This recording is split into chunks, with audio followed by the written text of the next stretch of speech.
Hello everyone, welcome to this new video. இது பார்த்தீங்கன்னா தமிழ்நாடு புக்கில் இருக்கிற எக்ஸாம்பிள் நம்பர் 3 சரிங்களா. ஸோ இந்த கொஷினோட சொல்யூஷன் பார்த்தீங்கன்னா ஒரு ஸ்டூடெண்ட் என்ன சொல்லியிருந்தாங்கன்னா புக்கில் வந்து அந்தளவுக்கு தெளிவாக கொடுக்கல, அதனால் நீங்கள் வந்து கொஞ்சம் எக்ஸ்பிளைன் பண்ணுற மாதிரி ஒரு வீடியோ அப்லோட் பண்ணுங்கள் அப்படின்னு சொல்லியிருந்தாங்க. ஸோ அதுக்காக தான் நான் இந்த வீடியோ அப்லோட் பண்ணுறேன். இதே மாதிரி உங்களுக்கு இப்போதைக்கு ஓகேவா, ஏன்னா 19th உங்களுக்கு எக்ஸாம் ஸ்டார்ட் பண்ண போகிறாங்க. அப்போ அதுக்கு முன்னாடி உங்களுக்கு டிஃபிகல்ட்னு தோன்ற எல்லா எக்ஸாம்பிள் கொஸ்டினும் சொல்லுங்கள், நான் வந்து ஹெல்ப் பண்ண ட்ரை பண்ணுறேன் சரிங்களா. டிஃபிகல்ட்னு தோன்ற எல்லாமே தான் சொல்லியிருக்கேன், அதுக்காக எல்லாமே எங்களுக்கு டிஃபிகல்ட்டு அப்படின்னு நினச்சிடாதீங்க. நீங்கள் ட்ரை பண்ணுங்கள், ஜென்யூனாக ட்ரை பண்ணுங்கள். உங்களால் பண்ண முடியல அப்படின்னா நீங்கள் அந்த கொஸ்டினில் கமெண்ட் பண்ணுங்கள், நான் கண்டிப்பாக அது எல்லாத்தையும் அப்லோட் பண்ணுவேன் சரிங்களா. இப்போ இது பார்த்தீங்கன்னா நீட்டை பொறுத்தவரைக்கும் சரி, இது ஒரு நல்ல இம்பார்ட்டண்ட்டான கொஸ்டின். இது பேர் பார்த்தீங்கன்னா பெண்டுலம் ப்ராப்ளம் அப்படின்னு சொல்லுவோம். சரி, actually what is this pendulum problem? உங்ககிட்ட ஒரு பாப் இருக்குன்னு வச்சுக்கலாம். இந்த பாப் வந்து யூஸ்வலி இந்த ஸ்டேட்டில் தான் இருக்கும். ஏன்னா இந்த பாபோட மாஸான எம்ஜி சரிங்களா, சாரி மாஸ் இருக்கனால அதோட வெயிட்டு ஓகேவா, வெயிட் வந்து எம்ஜிங்கிறதுனால ஒரு ஃபோர்ஸ் வந்து என்ன பண்ணும், அதை வந்து டுவர்ட்ஸ் த எர்த் வந்து அட்ராக்ட் பண்ணிக்கிட்டு இருக்கும் ஓகேவா. அப்போ இப்படி தான் இருக்கும். இப்போ நல்லா பார்த்தீங்கன்னா நான் பக்கத்தில் இன்னொரு பாப் வச்சுருக்கேன்னு வச்சுக்கலாமே. இப்போ இந்த பாவ் பார்த்தீங்கன்னா கீழே வந்து எம்ஜின்னு ஒரு ஃபோர்ஸோட தான் கீழே இருக்கும். இதுதான் நார்மல் ஸ்டேட்.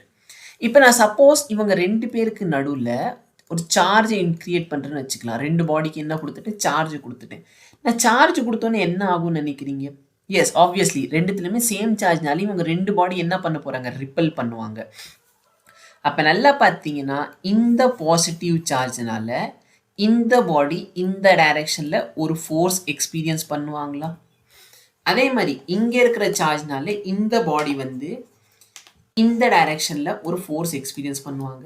இதில் டவுட் இருக்கா? இல்லை. ஸோ இந்த ஃபோர்ஸ் என்ன ஃபோர்ஸு? நம்மளோட எலக்ட்ரோஸ்டாட்டிக் ஃபோர்ஸ். இதோட வேல்யூ என்ன வரும் இந்த இடத்துல? FE is equal to K Q. So ரெண்டுமே கியூ கியூன்னு சார்ஜ் ஓகேவா. ஸோ Q1 Q2 இருந்துச்சு, Q1 Q2 போட்டோம் ஓகேவா. நான் சும்மா ஒரு ஃபார்முலாக்காக சொல்கிறேன். டிவைட் பை இந்த டிஸ்டன்ஸ் ஆஃப் செப்பரேஷன் எவ்வளோ இருக்குது, 2 சார்ஜ்க்கு இல்லை இந்த டிஸ்டன்ஸ் ஏ. அப்போ இதே டிஸ்டன்ஸாக இங்கே இருக்கும். அப்போ 2a த ஹோல் ஸ்கொயர். எல்லா இடத்துலையும் 2a இருக்குன்னு அவசியம் இல்லை, நான் இந்த இடத்துல சும்மா ஒரு எக்ஸாம்பிளுக்காக சொல்கிறேன் ஓகேவா. புரியுதுன்னு நினைக்கிறேன். அப்போ நல்லா பார்த்தீங்கன்னா இந்த டைரக்ஷனில் ஒரு ஃபோர்ஸ் ஆக்ட் ஆகுது. இதுதான் என்ன ஃபோர்ஸ்? Electrostatic force. நல்லா பார்த்தீங்கன்னா கீழே ஒரு ஃபோர்ஸ் ஆக்ட் ஆகுதா? ஆப்வியஸ்லி கீழே ஒரு ஃபோர்ஸ் ஆக்ட் ஆகிக்கிட்டே இருக்கும். இது என்ன ஃபோர்ஸ்ன்னு பார்த்தீங்கன்னா இந்த பாலோட வெயிட்டான எம்ஜி ஓகேவா. இப்போ நல்லா பாருங்க, இந்த ஃபோர்ஸ் வந்து தாங்கி பிடிக்கிறது யாரு அப்படின்னு பார்த்தீங்கன்னா இந்த கயிறில் ஆக்ட் ஆக போகிற டென்ஷன். கரெக்டா? இந்த பாடியில இந்த டைரக்ஷனில் ஒரு டென்ஷன் ஆக்ட் ஆகும். கரெக்டா இல்லையா? இப்போ இந்த டென்ஷனோட 2 காம்போனன்ட் நீங்கள் பிரிக்க போறீங்க. நல்லா பாருங்க, இந்த கயிறில் இருக்கிறது தான் டென்ஷன். அப்போ இங்கே இருக்கிற ஆங்கிள் வந்து தீட்டான்னு சொல்லி அவங்க கொடுத்துட்டாங்க. அப்போ இந்த ஆப்போசிட்டில் இருக்கிறது என்ன காம்போனன்ட் இருக்கும்? ரொம்பவே சிம்பிள். உங்களுக்கு காம்போனன்ட் பிரிக்க தெரியல அப்படின்னா நான் சொல்கிறேன். சைன் தீட்டா காஸ் தீட்டோட பேசிக் ஃபார்முலா தெரியும்னு சொன்னாலே நீங்கள் வந்து காம்போனன்ட் எல்லாம் ஈஸியாக பிரிக்கலாம். நல்லா பாருங்கள், இங்கே இருக்கிற வேரியபிள் டீன்னு வச்சுக்கலாம், இங்கே இருக்கிற ஆங்கிள் தீட்டா, இங்கே இருக்கிறது எக்ஸு, இங்கே இருக்கிறது ஒய்ன்னு அசியூம் பண்ணிக்குவோமே. அப்போ எக்ஸுக்கும் டீக்கும் என்ன ரிலேஷன்ஷிப் எல்லாருக்குமே தெரியும். Sine theta equal to X by T. கரெக்டா? அப்போ எக்ஸ் எப்படி எழுதிக்கலாம்? T sine theta. ஆமாவா இல்லையா? புரியுதா நான் என்ன சொல்கிறேன்ட்டு? ஸோ ரொம்ப சிம்பிள். சப்போஸ் உங்களுக்கு இந்த ஹைப்போட்டனியூஸில் எந்த வெக்டர் குவான்டிட்டி இருக்குன்னு தெரிஞ்சிடுச்சுன்னா இந்த தீட்டாக்கு ஆப்போசிட்டில் இருக்கிறது வந்து சைன்னு சொல்லுவோமா. ஏன்னா சைன் தீட்டாவில் தான் உங்களுக்கு ஆப்போசிட் பை ஹைப்போட்டனியூஸ் கிடைக்கும். அப்போ ஹைப்போட்டனியூஸில் இருக்கிறது டீன்னு சொன்னால் ஆப்போசிட்டில் இருக்கிறது டி சைன் தீட்டா. அப்போ இந்த அட்ஜசென்ட்டில் இருக்கிறது என்ன வரும்னு நினைக்கிறீங்க? Obviously T cos theta. கரெக்டாக இல்லையா? வேணா ஒன்றும் இல்லை, y is cos theta is equal to y by T. அப்போ y is equal to T cos theta. அப்போ உங்களுக்கு இந்த இடத்துல 2 வெக்டார் கிடைச்சிருச்சு. என்னென்ன வெக்டார்? இங்கே இருக்க போகிறது T sine theta and S இந்த இடத்துல இந்த பிளாக் லைன் தெரியுது, இந்த பிளாக் லைன் இது வந்து எதை ரெப்ரசன்ட் பண்ண போகுது? D cos theta. ஸோ நான் இந்த வெக்டாரை வந்து என்ன பண்ணிக்கிறேன், இந்த இடத்துல வரைஞ்சிக்கிறேன். என்ன சார் அங்கே இருக்கிறது இங்கே வரைகிறீங்க? எஸ், வெக்டாரை நான் வந்து பேரலாக டிஸ்பிளேஸ் பண்ணால் அதோட வேல்யூ ஒன்றும் மாறாது. அப்போ இது பார்த்தீங்கன்னா டி காஸ் தீட்டா. இப்போ நல்லா பாருங்க ஓகேவா, ஜஸ்ட் ஒரு சிம்பிள் எக்ஸாம்பிள் எடுத்துக்கலாம். இந்த இடத்துல ஒரு ஆப்ஜெக்ட் இருக்கு, இதுக்கு மேலே ஒரு ஃபோர்ஸ் ஆக்ட் ஆகுது, கீழே ஒரு ஃபோர்ஸ் ஆக்ட் ஆகுது. இது எம்ஜி, இது பார்த்தீங்கன்னா டி காஸ் தீட்டா. இப்போ நான் ஒரு சிம்பிளாக ஒரு கொஸ்டின் கேட்குறேன். சப்போஸ் டி காஸ் தீட்டா அதிகமாக இருந்தால் இந்த ஆப்ஜெக்ட் என்ன ஆகும்? மேலே போயிருக்கும். ஆமாவா இல்லையா? ஏன்னா மேலே இழுக்கிற ஃபோர்ஸ் அதிகமாக இருக்குது, கீழே வந்து கம்மியாக இருக்குது. அப்போ ஆப்ஜெக்ட் வந்து மேலே மூவ் ஆகும். அதே வந்து கீழே இருக்கிற ஃபோர்ஸ் அதிகமாக இருந்துச்சு, இந்த ஆப்ஜெக்ட் என்ன ஆகும்? கீழே வந்துடும். கரெக்டாக இல்லையா? ஆனால் இந்த பெண்டுலம் எக்ஸாம்பிளில் பார்த்தீங்கன்னா இந்த ரெண்டு ஆப்ஜெக்ட் அதே இடத்துல இருக்குது. அப்போ நான் என்ன சொல்லலாம்? இவங்களோட ரெண்டு காம்பனண்ட் ஈக்குவல்னு சொல்லலாமா? அப்போ நான் என்ன சொல்லலாம்? என்னோட T cos theta is equal to MG. ஏன்னா ரெண்டு வெக்டார்ஸுமே ஈக்குவலுங்கிறதுனால தான் ரிசல்ட் அண்ட் நெட் ஃபோர்ஸ் அங்கே எவ்வளோ ஆக்ட் ஆகுது? 0 ஃபோர்ஸ் ஆக்ட் ஆகுது. Very good. அதே மாதிரி இங்கே பார்த்தீங்கன்னா டி சைன் தீட்டான்னு இருக்கும், இந்த சைடு உங்களுக்கு எஃப்இன்னு இருந்துச்சா? அப்போ இந்த இடத்துல என்ன நடக்க போகுது? ஆப்ஜெக்ட் வந்து எங்கேயுமே மூவ் ஆகலை, அந்த இடத்துல ஸ்டெடியாக நிற்கிதுன்னு சொன்னால் டி சைன் தீட்டாவும் எஃப் ஈக்குவலாக இருக்கணும். அப்போ T sine theta is equal to F into E. இப்போ இது ரெண்டுத்தையும் நீங்கள் டிவைட் பண்ணிட்டீங்கன்னா tan theta is equal to F E divided by M G. இது வரைக்கும் நான் எத்தனை கொஷின் பார்த்துருக்கேனோ பெண்டுலம் ப்ராப்ளமில், அது எல்லாத்துலேயுமே இந்த ஈக்குவேஷன் வச்சு நீங்கள் சால்வ் பண்ணிடலாம். ஸோ இதுதான் ஸ்டார்டிங் உங்களுக்கு. T cos theta is equal to FE by MG. Sorry, T tan theta I mean sorry நான் என்னமோ சொல்லிட்டேன், டி டான் தீட்டாலாம் சொல்லிட்டேன். ஓகே, ஸோ டேன் தீட்டா பார்த்தீங்கன்னா எஃப்இ பை எம்ஜி. இது பார்த்தீங்கன்னா ஆல்மோஸ்ட் எல்லா பிளேஸ்லையும் என்ன ஆகும்? இது வந்து ட்ரூ. ஓகேவா? Tan theta is equal to FE by MG. But என்ன அது? தீட்டாங்கிற ஆங்கிள் இந்த இடத்துல கொடுத்துருக்கணும். இங்கே மேலே கொடுத்துருக்காங்க பார்த்தீங்களா? இங்கே உங்களுக்கு தீட்டாங்கிற ஆங்கிள் இருக்கணும். தீட்டாங்கிற ஆங்கிள் வந்து இந்த இடத்துல கொடுத்துட்டாங்கன்னா டேன் தீட்டா வந்து காட் தீட்டா இருக்கும். ஓகேவா? ஓகே, ஸோ இது உங்களுக்கு புரிஞ்சிருக்கும்னு நினைக்கிறேன். ஸோ இந்த ப்ராப்ளம் இங்கே தான் ஸ்டார்ட்டே ஆகும் போது tan theta is equal to FE by MG. இப்போ உங்களுக்கு டேன் தீட்டாவோட ஆங்கிள் வேல்யூ கொடுத்துருக்காங்க. கொஸ்டின்லேயே பாருங்கள் என்னென்ன கொடுத்துருக்காங்க. ஆங்கிள் வந்து 30 டிகிரி, அதோட லென்த் வந்து 10 சென்டிமீட்டர். ஓகேவா? மாஸ் கொடுத்துட்டாங்க, சார்ஜ் கொடுக்கலையா? சார்ஜ் தான் உங்களுக்கு கேட்குறாங்க. Very good, no problem. இப்போ நல்லா பாருங்க, tan theta tan 30 is equal to FE. F பார்த்தீங்கன்னா எலக்ட்ரோஸ்டாட்டிக் ஃபோர்ஸ். நீங்கள் எப்படி எழுதலாம்? கே கியூ ஸ்கொயர் பை இவங்க ரெண்டு பேருக்கு நல்ல டிஸ்டன்ஸ் ஆஃப் செப்பரேஷன் எவ்வளோ? இந்த கொஷினில் வந்து ஏ ப்ளஸ் ஏ. அப்போ டிஸ்டன்ஸ் ஆஃப் செப்பரேஷன் வந்து 2a.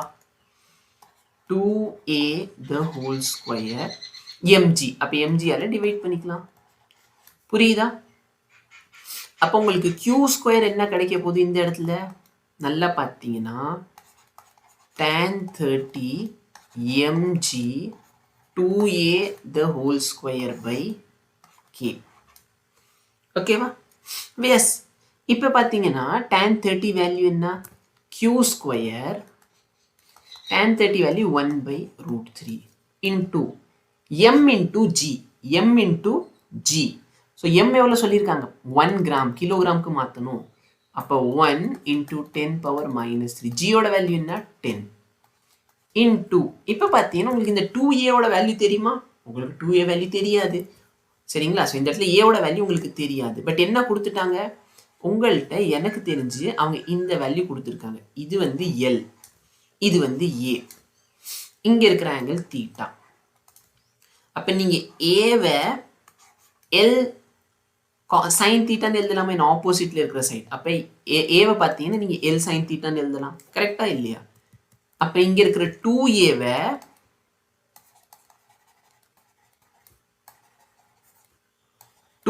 L sin theta the whole square னு எழுதலாம்.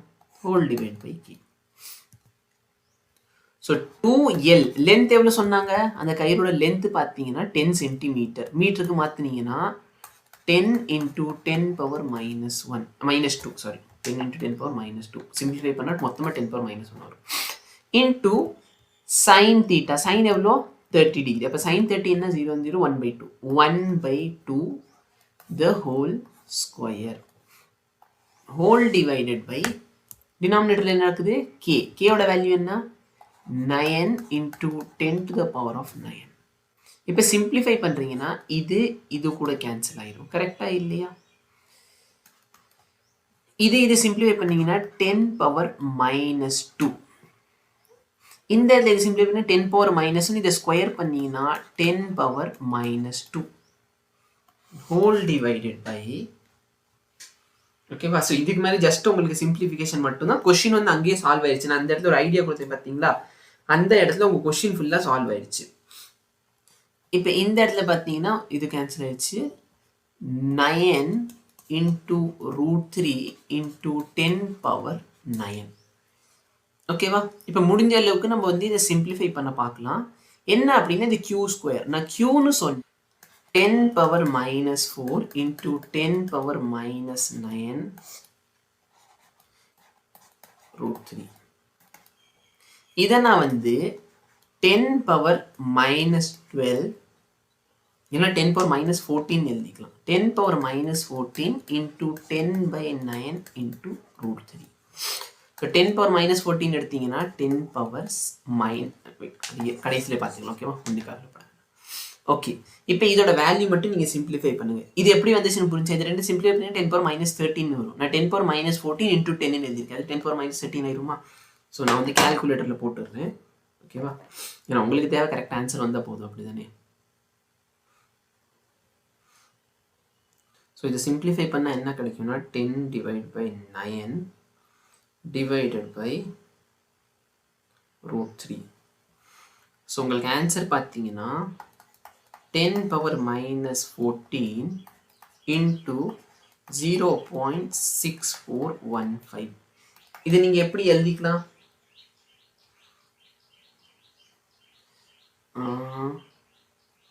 10 power minus 16 into 64.15. இதான் என்னது? உங்களோட q ஸ்கொயர். ஓகேவா? இன்னும் qக்கு வரல. இது q ஸ்கொயர். q வேணும்னு சொன்னால் இதுக்கு ரூட் எடுங்க. ஓகேவா? q வேணும்னு சொன்னால் இதுக்கு ரூட் எடுங்க. q ஸ்கொயரோட வேல்யூ இது கொடுத்துட்டாங்க. 10 power minus 16 into 6.4. Okay, q square equal to 64.15 into 10 power minus 16. அப்போ q வேணா இதுக்கு ரூட் எடுத்தீங்கன்னா 8 point something வருமா? ஸோ நான் ரூட் எடுத்து பார்த்துக்கிறேன். 8.01 into 10 power minus 8. அப்போ இதை நீங்கள் எப்படி எழுதிக்கலாம்? 80.1 into 10 power minus 9. 10 power minus 9 தான் உங்கள் புக்கில் என்ன பண்ணி வச்சுருந்தாங்க? நானோ கூலும்னு எழுதி வச்சுருந்தாங்க. ஓகேவா? நானோ கூலும். புரியுதா? இந்த கொஸ்டின் நீங்கள் முன்னாடி அந்த மாதிரி சால்வ் பண்ணால் இந்த மாதிரி சால்வ் பண்ணலாம். ஓகேவா? மேத்தமெட்டிக்கில் உங்களுக்கு எதுக்கு ஈஸியாக இருக்கும் நீங்கள் அதை ஃபாலோ பண்ணிக்கோங்க. சரிங்களா? ஸோ இந்த கொஸ்டின் ரொம்ப ஈஸி. நீங்கள் இந்த கொஸ்டினோட ஸ்டார்டிங்கே பார்த்தீங்கன்னா tan θ = FE/mg. சப்போஸ் நீங்கள் வந்து என்னோட வீடியோ வந்து பார்த்துருக்கீங்க அப்படின்னா உங்களுக்கு இது வந்து தெரிஞ்சிருக்கும் பெண்டுலம் ப்ராப்ளம் சால்வ் பண்ணுறது எப்படி அப்படின்னு. ஸோ நாங்கள் வந்து இந்த மாதிரி நீட் ப்ராப்ளம் நிறைய சால்வ் பண்ணியிருக்கோம். ஓகேவா? நீட்டில் கேட்கக்கூடிய ப்ராப்ளம்ஸ். ஓகேவா? ஸோ அதில் பார்த்தீங்கன்னா இது வந்து டைரெக்டாகவே சொல்யூஷன் கிடைக்கும். ஸோ இந்த கொஸ்டினுக்கு இதுதான் ஆன்சர். இன்னும் புரியல அப்படின்னா நீங்கள் டவுட் கேட்கலாம். தேங்க்யூ.